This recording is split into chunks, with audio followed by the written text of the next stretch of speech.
Hello বন্ধুরা, তোমরা সবাই কেমন আছো? আশা করছি তোমরা সবাই খুব ভালো আছো। আমিও ভালো আছি। আজকে তোমাদের সামনে চলে আসলাম একটা ব্লগ ভিডিও নিয়ে। তো চলো ব্লগটা শুরু করা যাক। হ্যালো বন্ধুরা, দেখো আমি রেডি হয়ে গিয়েছি। তো আজকে আমরা কোথায় যাচ্ছি বলো তো বন্ধুরা? আজকে আমরা যাচ্ছি বেহালায়। তো বেহালায় একটু কেনাকাটা করার আছে। তো চলো কী কী কিনবো সেটা সবটাই তোমাদের সাথে শেয়ার করবো। পাশে থেকে চলো যাওয়া তো যাক। বন্ধুরা দেখো, আমরা কিন্তু বাসা থেকে নেমে গিয়েছি, তারপর ভিডিওটা নিয়েছি, কারণ এতটাই জ্যাম ছিল আমি ভিডিও বানাতে পারিনি আগে। তো আমরা আমাদের আমতলা থেকে সোজা বাস ধরে আমরা বেহালায় নেমে এসেছি। আমরা বেহালায় একটু কেনাকাটা করতে এসেছি, আগেই বলেছি। আর আজকে যে কেনাকাটাটা করতে এসেছি, আমার অনেক দিনের স্বপ্ন ছিল বা অনেক দিনের ইচ্ছা ছিল, সেই ইচ্ছাটা পূরণ করার জন্য কিন্তু আজকে কেনাকাটা।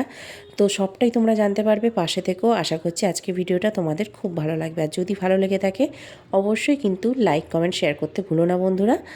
তো দেখো, আমরা বেহালা মার্কেটে চলে এসেছি। আমার কিন্তু এই বেহালা মার্কেটে কেনাকাটা করতে কিন্তু ভীষণ ভালো লাগে, কারণ জিনিসগুলো আমার ভীষণ পছন্দের।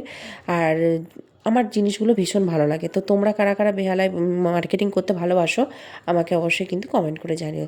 তো যাই হোক, আমরা চারিদিক ঘুরে দেখছিলাম। তো একটা জায়গায় আসা মানে, একটা জিনিস কিনতে আসা মানে কিন্তু নানান রকমের জিনিস তখন চোখে পড়ে যায়। আর এই যে দেখো, এখানে ঠাকুরের জিনিসপত্র পাওয়া যায়। তো আমি কোথাও গেলেই আগে গোপু সোনার জন্য, রাধাকৃষ্ণের জন্য জিনিস কিনবো না সেটা কখনো হয় না, কারণ আমি যেখানেই যাই না কেন একটা হলেও কিন্তু এক একজনের করেও জিনিস কিনে নিয়ে আসি। তো যাই হোক, দেখো এই চলে আসলাম বেহালার হকাশ কর্নার। তো এর ভিতরেই একদম সোজা চলে আসলাম লালমোহন বস্ত্রালয়। আমরা এই কাকুর দোকান থেকেই কিন্তু কেনাকাটা করি, স্টল নাম্বার 32। আমরা কিন্তু এখান থেকে কেনাকাটা করি। আজকে কাকু নেই, কাকুর ছেলে আছে। তো এই ভাইয়ের দোকান থেকেই কিন্তু আমরা কেনাকাটা করি। আমার এখানকার জিনিসপত্রগুলো ভীষণ পছন্দের। তোমরা চাইলে কিন্তু এখানেই আসতে পারো। আর দাম দর নিয়ে কোনো কথা হবে না বন্ধুরা, যেটা সত্যি ঘরের কথা। খুবই ভালো ব্যবহার, তাই কিন্তু আমরা এখানেই চলে আসি। তো যাই হোক, দেখো আমরা এখানে কিন্তু অনেকগুলো শাড়ি সব বাছাবাছি করছিলাম যে কোনটা নেব না নেব। তো পছন্দ করছিলাম। তো এখানে দেখো আমরা সবাই, আমার মেয়ে, আমি, আমার বর, আমরা তিনজনে মিলেই গিয়েছিলাম, ছেলেকে নিয়ে যাইনি। তো কেনাকাটা করার জন্য সব দেখছিলাম। তো ওখান থেকে শাড়ি দোকান থেকে শাড়ি কেনা হয়ে যাওয়ার পর আমরা চলে এসেছিলাম ব্লাউজ দোকানে।